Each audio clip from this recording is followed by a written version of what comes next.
今次想同大家介紹嘅係呢一支鏡頭。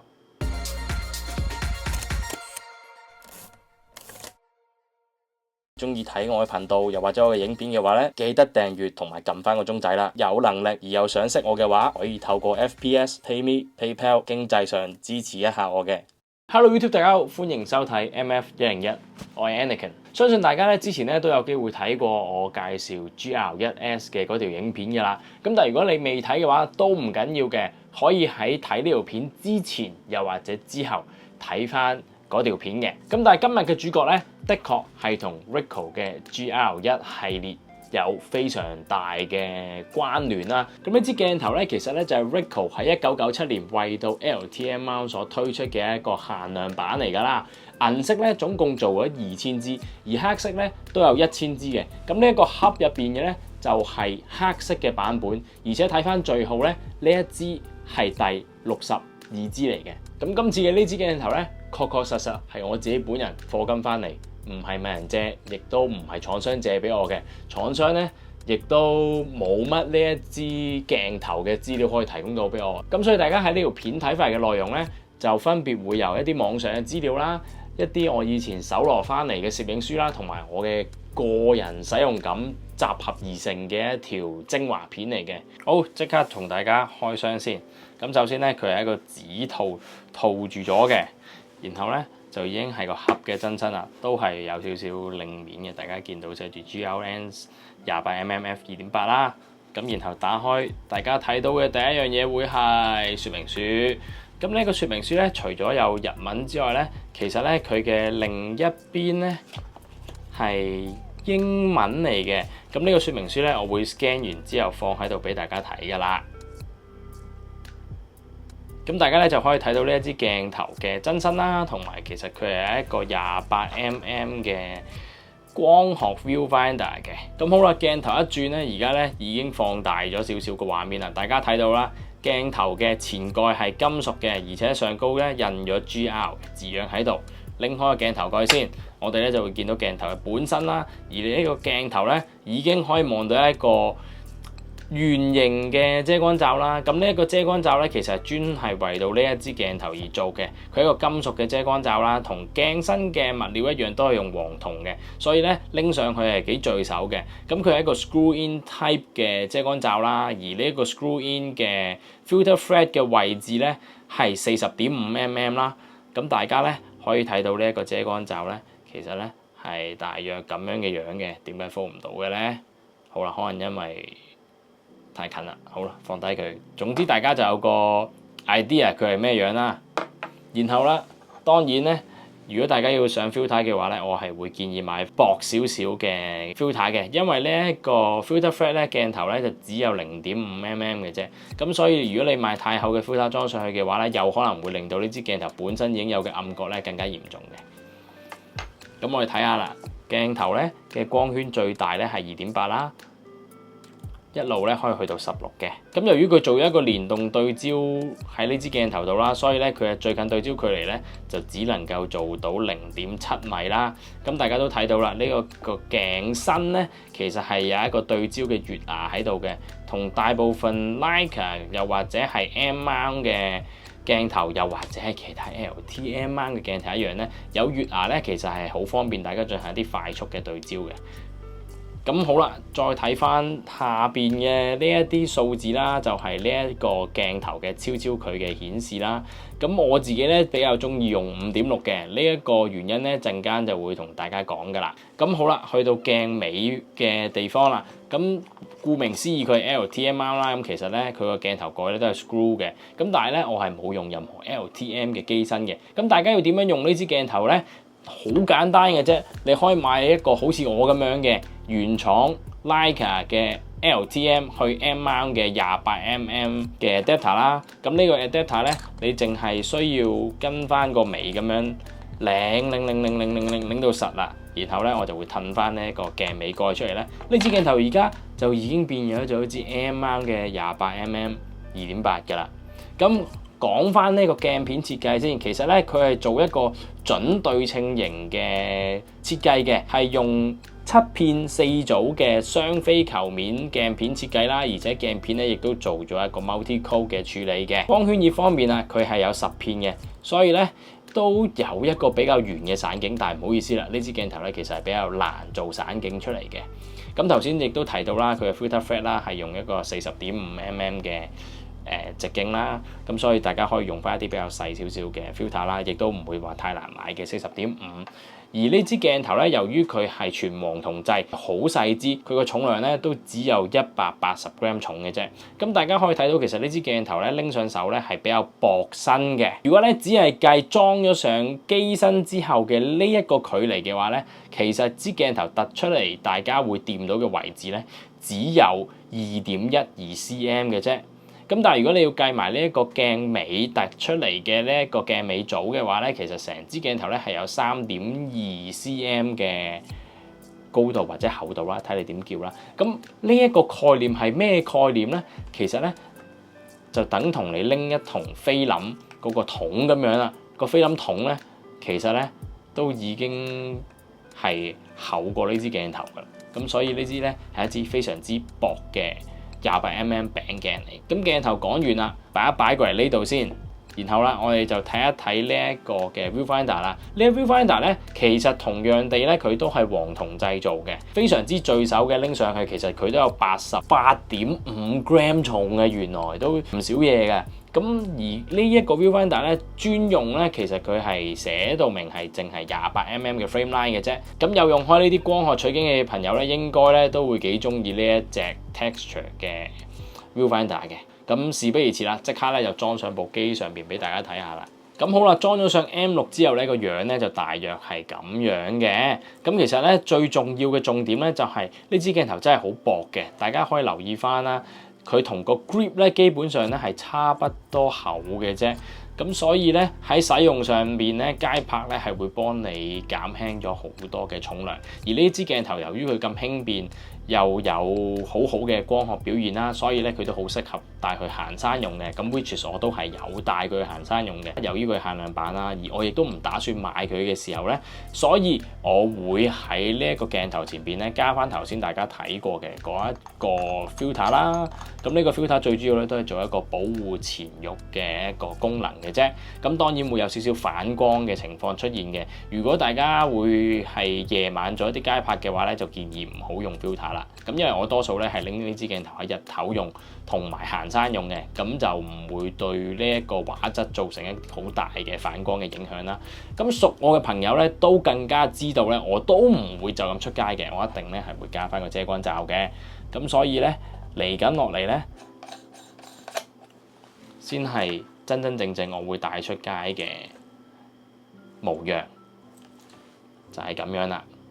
呢一個就係我平時出去嘅 M6加 GR Lens 嘅組合啦。咁而我自己非常之中意咧，就係佢 F5.6 嘅超焦距，取代咗淨鏡頭冇咗 Snap Mode 機身嘅模式咧，就係泛用性極高嘅手動對焦超焦距。呢支鏡頭嘅對焦行程根本就係為咗街拍而生，使用嘅時候手感非常之順滑，得心應手。如果 LTM 嘅鏡頭用咗接環之後咧，有機會佢個鏡身嘅正中央咧係同機身嘅正中央咧係唔成一直線嘅。F2.8 咧其實係可用嘅，咁但係咧都要留意翻，不論佢有冇用遮光罩都好啦，其實佢會提供咗一個比較明顯嘅暗角嘅。咁呢個暗角咧幾乎就係所有 GR 嘅特色啦。如果你全開2.8光圈嘅話咧，都算一個好明顯嘅 character 嚟嘅。最佳嘅光圈咧，睇翻佢嘅說明書咧係 F5.6 嘅，佢嘅畫質同埋變形，仲有邊位嘅成像咧，都會大大提升。咁而我自己咧係比較中意用 F5.6 去影啦，咁所以咧我就可以將個 focus 咧擺喺5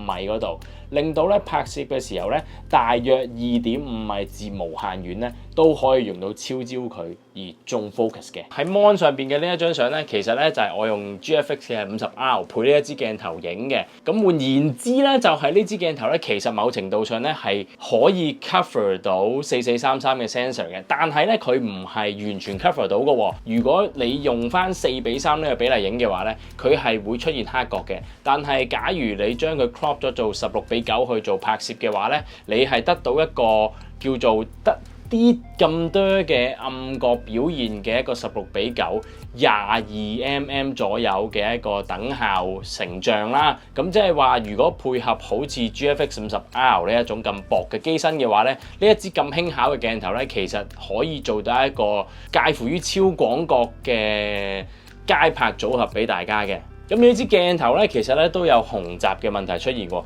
假如你係用緊 Leica 嘅 digital 相機啦，例如 M8、M9、M240、M10 嘅話咧，呢幾個系列嘅相機咧係會有紅雜嘅問題嘅。例如我呢支鏡頭咧，就會喺以上嘅機種上邊咧，喺右邊會出現紅雜啦。咁但係去到 M11 嘅話咧，佢因為用一個背照式嘅新版 CMOS 啊，即係我哋叫做 Back Illuminated CMOS 嘅話咧，其實佢嗰個紅雜嘅影響咧就已經相對上改善咗好多㗎啦。呢一啲所謂嘅紅雜咧，其實都可以透過後期製作咧而改善到嗰一個成像嘅影響嘅。又或者大家還原基本步影翻菲林嘅話咧，咁就唔會有紅雜嘅影響啦。咁講翻呢支鏡頭嘅優點啦，我心目中咧有3點嘅。第一就係佢輕便嘅體積，第二啦就係佢嗰個反差嘅表現非常之平均，第三咧就係喺日光嘅表現之下咧，佢嗰個畫質咧係好通透嘅。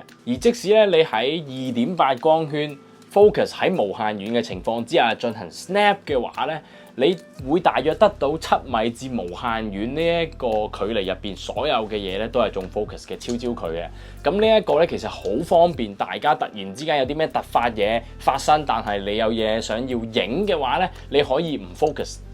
都唔校光圈，直接咧就望住個 viewfinder 撳啊撳啊撳啊。咁呢一個咧都秉承住我覺得係 GR1呢一個系列嘅一個 snap 嘅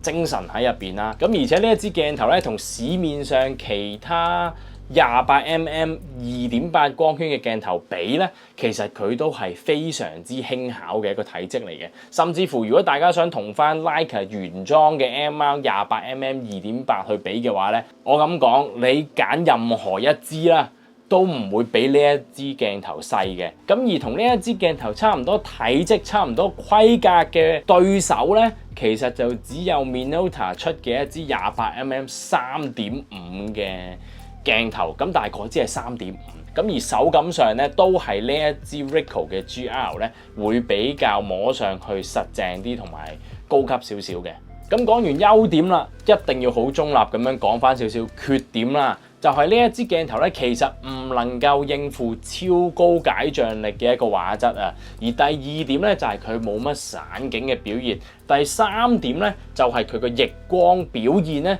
都真係比較差嘅。咁但係啦，大家要諗翻呢一支鏡頭其實係喺 Point and Shoot 嘅 GR1 系列嗰度移植出嚟嘅，喺咁細嘅相機上邊移植出嚟嘅一支鏡頭。到底其實應唔應該喺呢3個缺點上面表現得好優異呢？我覺得係合情合理嘅。呢3個缺點佢有嘅話，如果你用一部 Point and Shoot 嘅細機仔去拍攝任何嘅題材都好啦，佢俾到高畫質你，佢又有散景，而且佢逆光表現好嘅話，絕對會係一部天價嘅 Point and Shoot 機啦，係咪先？咁講到係一啲放得入褲袋咁樣嘅 size 嘅相機嘅話咧，其實你對佢嗰個鏡頭嘅做工啦，同埋嗰個要求咧，絕對係唔會即係有好多吹毛求疵嘅想法嘅。咁雖然呢支鏡頭咧有呢3個缺點，但係咧我都唔會因為呢3個缺點咧而去覺得佢係你差啲喎，哇你影唔到高畫質喎，哇你點喎，我對佢冇投訴嘅。呢3點咧的確係佢嘅缺點，但係咧我對呢3個缺點咧完全冇抱有一個負面嘅印象，同埋覺得佢會同其他鏡頭比下去，我會欣然接受，因為佢嘅所有優點，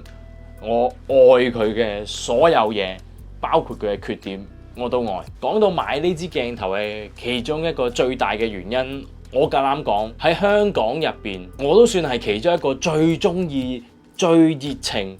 最喜歡GR 呢一個系列嘅其中一個攝影人。GR1S 我買過2部，GR1V 我都買過1部，而 Digital 嘅 GR 我都有買過，最後咧就買咗呢一支限量版嘅 limited 嘅黑色 GR 鏡，好似有我呢一種咁傻嘅人去 support GR 呢一個系列咧，都算係幾難得。歡迎大家喺下邊留言講下你哋最中意嘅 GR 相機同埋鏡頭，順便咧我都想借呢一個機會咧，同大家預告一下即將會拍嘅另一條關於 Ricoh 嘅鏡頭同埋分享，就係而家嘅 APS-C GR 系列嘅前身，呢一部係 Ricoh 嘅 GXR。咁而喺今年咧，我亦都會拍呢一部 Ricoh 嘅 GXR 嘅評測